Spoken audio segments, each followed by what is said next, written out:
जय श्री कृष्ण दोस्तों। आज के इस वीडियो में हम लोग जानेंगे सातुड़ी तीज की बहुत ही सरल पूजा विधि। रक्षाबंधन पर्व के 2 दिन पश्चात भाद्रपद कृष्ण पक्ष की तृतीया तिथि को कजरी तीज या सातुड़ी तीज मनाई जाती है। इस तीज को सातुड़ी तीज, कजरी तीज, बड़ी तीज, बूढ़ी तीज या फिर नीमड़ी तीज के नाम से भी जाना जाता है। इस दिन पूरे दिन महिलाएं उपवास रखती हैं और शाम के समय जो है स्त्रियां 16 श्रृंगार आदि करके गोटे के कपड़े पहन करके नीमड़ी माता का पूजन करती है। अब देखिए, सबसे पहले हमें पूजा किस प्रकार से करनी है वो जान लेते हैं। हमें जहाँ भी पूजन करनी है उस स्थान को हमें साफ कर लेना है। साफ करने के बाद हमें जो नीम की टहनी है उसे लगानी है। तो नीम की टहनी आप या तो मिट्टी की सहायता से या फिर अनाज की सहायता से लगा लें। अब आप यहाँ पर हमें तलई बनानी है। तलई यानी कि तालाब। तालाब के लिए हम एक पात्र ले लेंगे, खड्डानुमा पात्र ले लेंगे और उसमें हम थोड़ा सा कच्चा दूध और थोड़ा सा जल मिला करके तालाब का आकार दे देंगे। देखिए, तालाब आप गोबर और मिट्टी से भी बना सकते हैं, लेकिन मैंने यहाँ पे पात्र ले लिया, उसमें मैंने तालाब का निर्माण कर दिया है।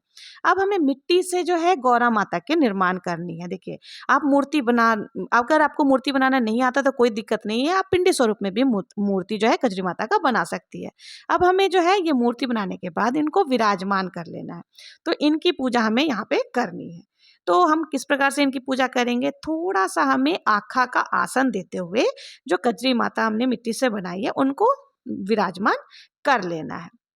ये जो पूजन है वो भूमि पर ही, जमीन पर ही की जाती है, इसमें चौकी नहीं लगाते हैं।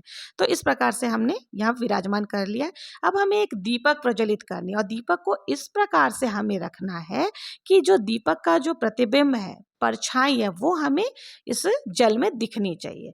अब यहाँ पर हमें क्या करना है? थोड़ा सा जल का छींटा लगा करके सबको शुद्ध कर लेना है। फिर मैं यहाँ पर तिलक लगा दूंगी। तो सबको हल्दी और रोली से तिलक लगानी है और हमने जो तलई बनाई है उसमें हमें 16 टिकी जो हल्दी और रोली से लगा देनी है।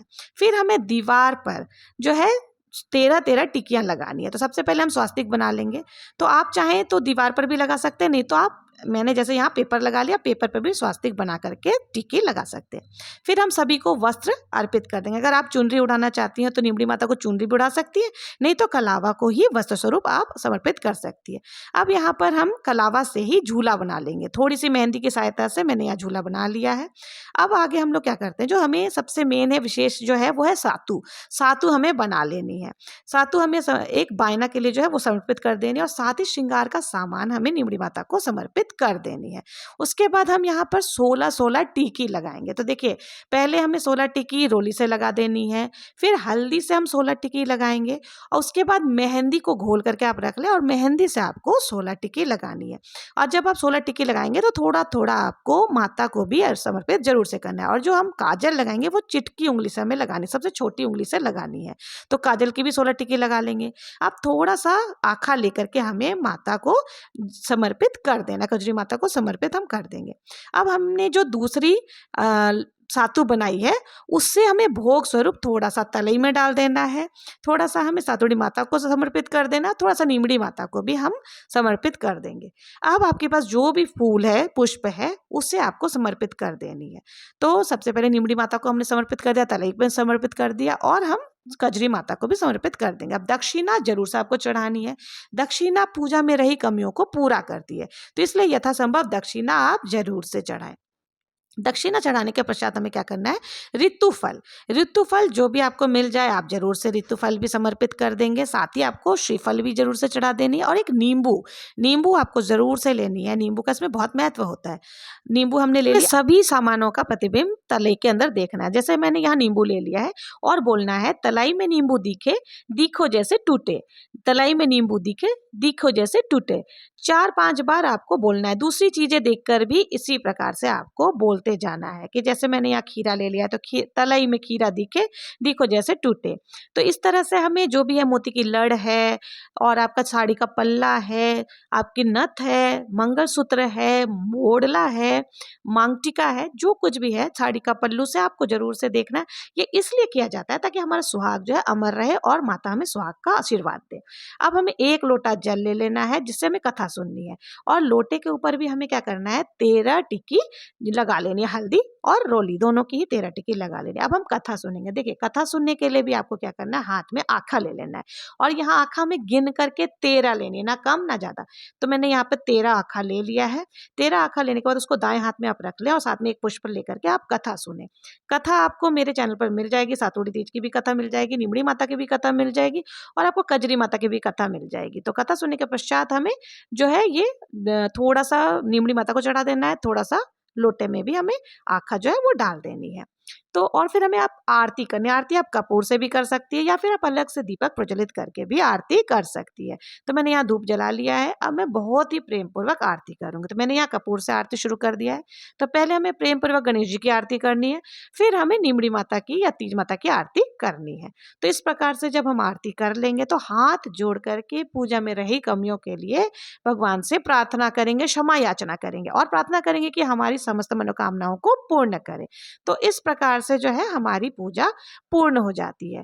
पूजा के बाद जो हमने ये सातु बायना जो हमने लिया था, उसे हमें क्या करना है, किसी भी बच्चे या लड़के की सहायता से इसे बढ़वा लेना है। इसको काटना नहीं कहते हैं, इसको बढ़ाना कहते हैं। इसे हम जो चांदी का सिक्का इस पर रखे थे, उसी सिक्के से बढ़वा लेना है। तो इस प्रकार से जो है हमारी पूजा हो जाती है। अब जो हमने अलग से सातु चढ़ाया था, उसमें से क्या करना है, सातु दक्षिणा और जो श्रृंगार सामग्री हमने चढ़ाई थी, उसके साथ ही जो हमें साड़ी, चुनरी या ब्लाउज पीस लेकर के उसे कलप करके अपने सासू माँ को बायना के रूप में हमें दे देना है। सासू माँ के पैर छू करके हमें दे देना है। अब आप क्या करेंगे, रात को जब हम व्रत खोलेंगे तो ये जो हमने सामान चढ़ाई वो इसी प्रकार से रहने देना है। और जो हमने कलश में जल लेकर के कथा सुनी थी, उस जल को लेकर के हमें क्या करना है, चंद्रदेव को अर्घ देना है।